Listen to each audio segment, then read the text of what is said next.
Hi, folks. Dave Schmidt here. Hey, it's the afternoon of Sunday, August 17th, and I'm recording this for this coming's radio program and newsletter that will come out on Tuesday night and on Wednesday. The radio program's on August 20th. Last week, I had made some statements that created a great deal of concern for a lot of people. And this week, I want to basically say I'm here to make a correction and a better assessment of what had come my way. And I want to apologize to you for my own misperception and how I had heard something. Well, what was that? As you know, I've been saying for some time is that somebody's got to pay for this. And I'd always said that if it wasn't the Dragon family, then there wasn't enough money to pay for what was called the RVGCR.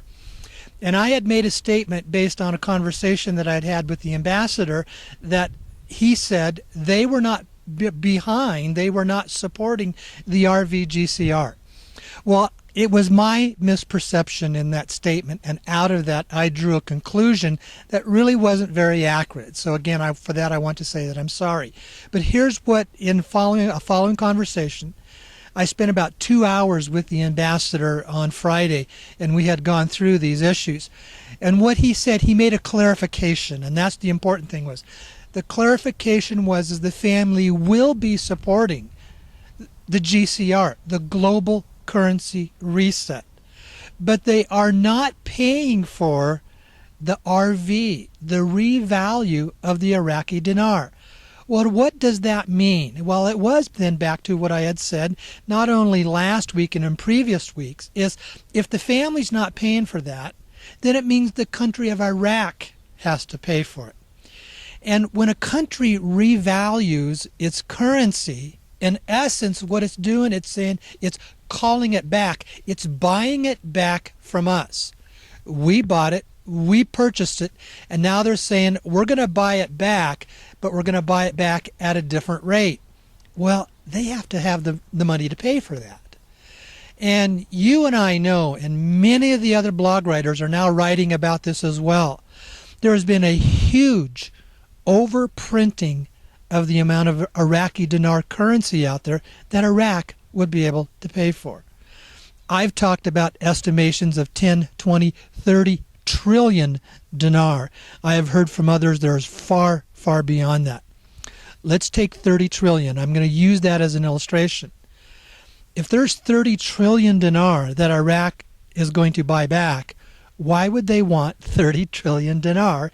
And why would they be paying, I'm going to round the term at $3.50, that you're now talking is what, 105 trillion US dollars. Where is Iraq going to get 105 trillion US dollars to buy back their own currency? And as I said, there was only one of three options that were out there. That number one, Iraq would just choose to say, we're not going to do it all.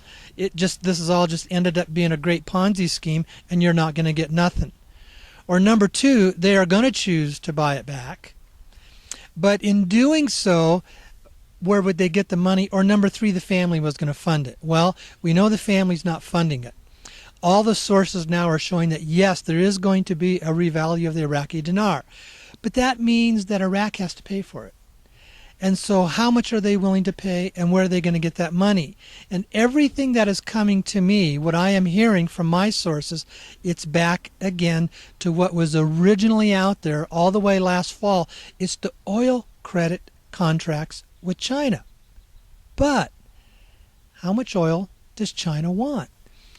And if you will notice something, it's been coming out very quietly and very slowly by three different blog writers in just the last few days. They basically are saying there isn't going to be enough money to pay for this whole thing. So if it comes to the point where you have the opportunity to go to the bank, you better be there quick, because they're probably going to run out of money. Now I'm going to tell you what is my opinion on that. Iraq has contracts. And I think, in my opinion, this is just my opinion, those that are in the private exchanges with contracts are the ones that are going to get paid first. And then from there, it's going to be what is left over. And in my opinion, I don't even think there's going to be enough to pay for all the contracts. I think some of the contracts will be honored. Some of them will make it through. This is not a simple issue, folks. When I was asking the ambassador to explain this and why I'd spent 2 hours with him, he went into great detail of explaining what is called the global banking and financial situation, how it works. I'm usually pretty good at this stuff, and even a lot of this was beyond me. Because, see, this comes down to the different contracts that different countries have with each other and with banking institutions nationally and internationally. And there's a very complicated formula that they all use, and it all comes down to the bottom line of the debt that they have with each other. Iraq already has a debt that it has to pay. Now, as I understand it is, before they can revalue their currency, they have... Excuse me. Okay, wow. Before they can revalue their currency, they have to be able to handle the debt they have now. And in doing these oil credit contracts, what they're doing is extending their credit line of the asset of the oil that they have. That gives them the ability to call back and buy back much of their currency, which then improves the economic condition of their country. But if you think it's simple, I'm not even going to try to go there anymore. Because right now, because what happens is it's a very complicated formula. And I asked the ambassador this. Then not only with the RV, but also when you bring in the GCR, well, first of all, let me say what he had said, it's not just a matter of flipping a single switch. It's a matter of flipping numbers of different switches that have different impacts and different effects upon different countries and different banks. And that's why it's such a complicated issue all along the way, because there are so many different players at the international banking level that are involved in this. And then I came back and I says, well, let me see if this is a good explanation. It's like a domino effect. One flip is this switch is flipped. That domino falls, and it begins a progression of dominoes falling. But any one of those dominoes could get out of kilter, out of alignment, and stop the whole thing. And he said, you're right. That's exactly what it is. And that's why it has taken so long, because all of these dominoes have to be lined up in perfect position, and also they have to be, and they have to stay there and not be pulled out or not shift or changed. And that's one of the reasons why this thing has taken so long, and why it's not going to unfold in such a simplistic manner as so many of us has thought. So is there going to be an RV, a Iraqi revalue of their currency? In my opinion, yes. And is there going to be a global currency reset? In my opinion, yes. But as I've said, it's not going to happen as we had vision, and it's not going to happen necessarily in the time frame that we think.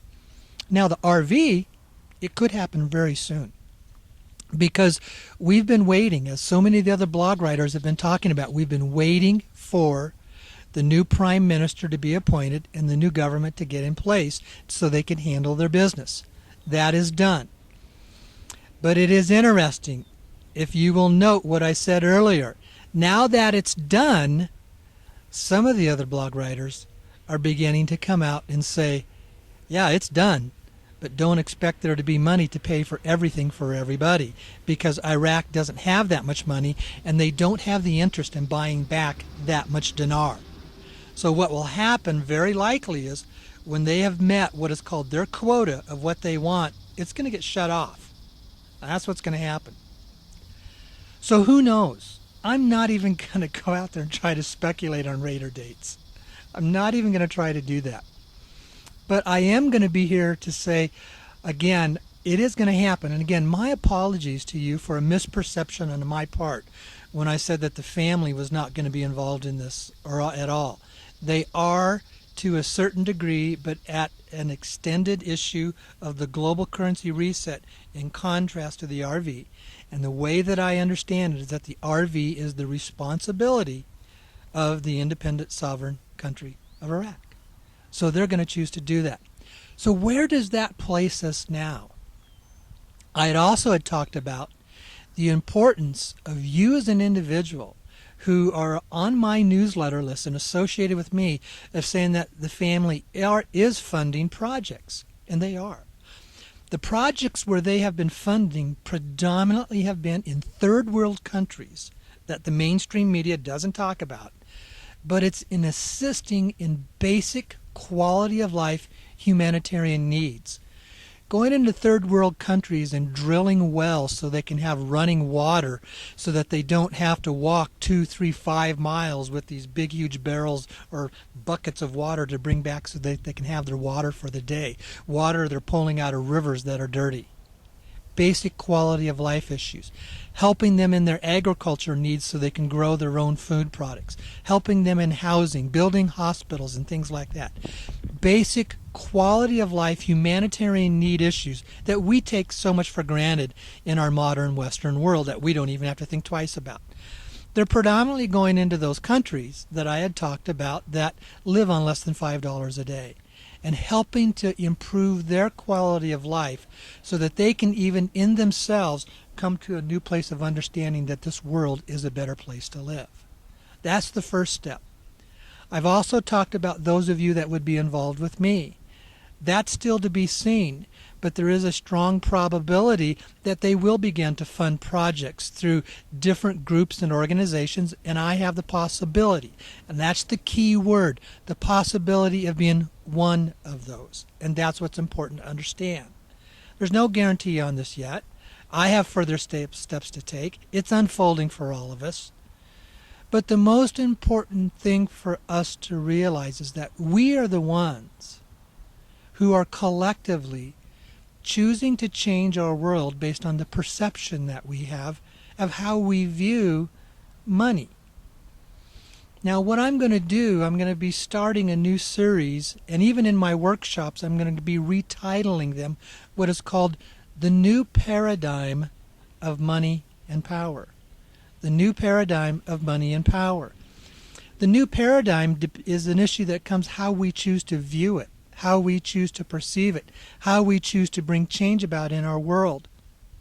The old paradigm has been a paradigm of a cabal controlling organization of basically what I call addicted to their power and controlling the world's money supply. That paradigm is beginning to shift. It's beginning to change. And I'll start talking about that more in the future. Because why? That will have an impact on us about how we view it and what we do with our funds when we receive it. What is the paradigm of choice that you're going to choose to step into?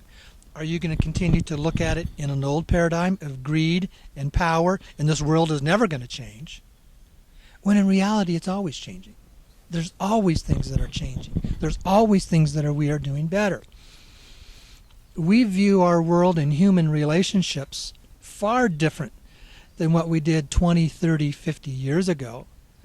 50 years ago was the 1960s of the civil rights movements in America. Are you trying to say we're still living in that old paradigm of how our country in America views racism?